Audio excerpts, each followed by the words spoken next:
नमस्ते नमस्कार जय हिंद साथियों। आप सभी का स्वागत है आपके अपने चैनल स्टडी विद कुमार चमन में।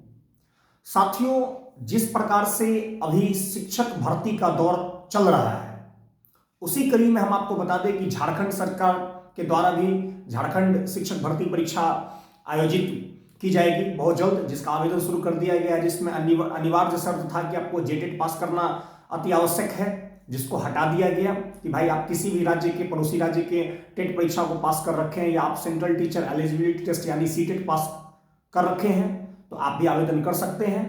और अगर सरकार 3 साल के अंदर अगर जेटेट की एग्जाम ले लेती है तो अनिवार्य रूप से आपको पास करना होगा। तो ये एक बात रही। साथ ही साथ अभी हम आपको बता दें कि वादियों की शहर असम की बात बता दें हम आपको कि असम में भी सीधी शिक्षक भर्ती निकाली जा रही है। डायरेक्ट शिक्षक भर्ती, बिना परीक्षा दिए हुए आप शिक्षक बन सकते हैं। तो ऐसी क्या बात है इसमें, तो थोड़ा इसको समझ लेना है। तो हम आपको बता दें कि जब हम असम शिक्षक भर्ती की बात करें तो असम शिक्षक भर्ती सीधी भर्ती है, जिसमें सीटेट की तर्ज पर यानी सीटेट के नंबर के बेसिस पर आपका सिलेक्शन लिया जाएगा। तो ये एक बहुत बड़ी बात है, जिसमें पीआरटी में भी है और टीजीटी में भी बहाली है।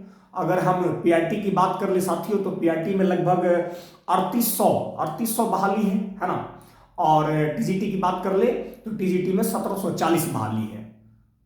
तो आपको भरना चाहिए और किसी भी राज्य के हैं आप भर सकते हैं।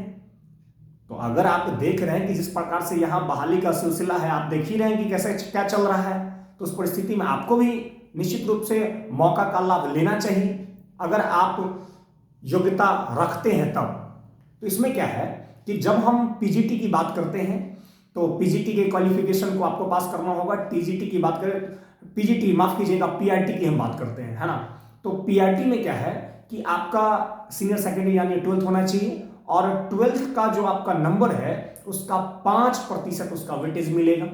फिर वही डिप्लोमा की बात करें, डिप्लोमा इन एलिमेंट्री एजुकेशन या स्पेशल एजुकेशन, तो उसके मार्क्स का 5% आपको वेटेज मिलेगा।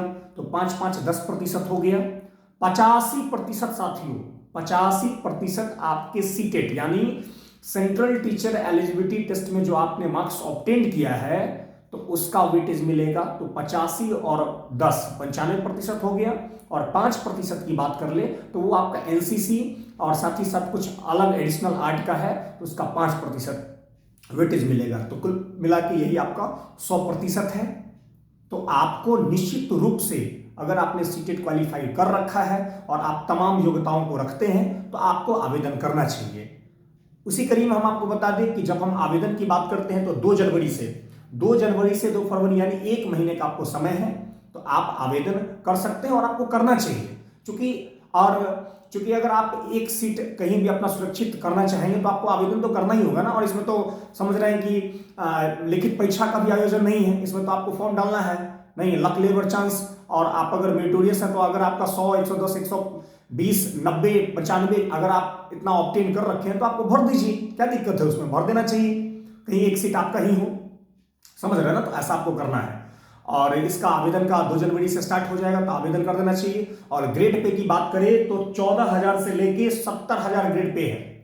और ओवरऑल कैलकुलेशन किया जाए तो आप प्रथम महीने की सैलरी लगभग 70,000 उठाएंगे। 70,000 रुपया उठाना आप तो समझ ही रहे हैं कि जिस प्रकार की स्थिति है उसमें 70,000 मायने रखता है। तो आपका पहला पेमेंट जो उठेगा वही लगभग 65 से 70,000 के बीच में होगा और तमाम फैसिलिटीज के साथ होगा। तो आपको भरना चाहिए, है ना।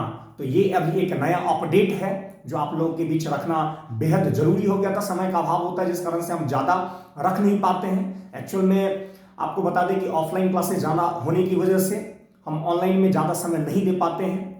और कुछ जैसे ही कुछ अपडेट हमको लगता है कि जो रखना चाहिए आप सबों के बीच उसको हम रखने का हर संभव प्रयास करते हैं।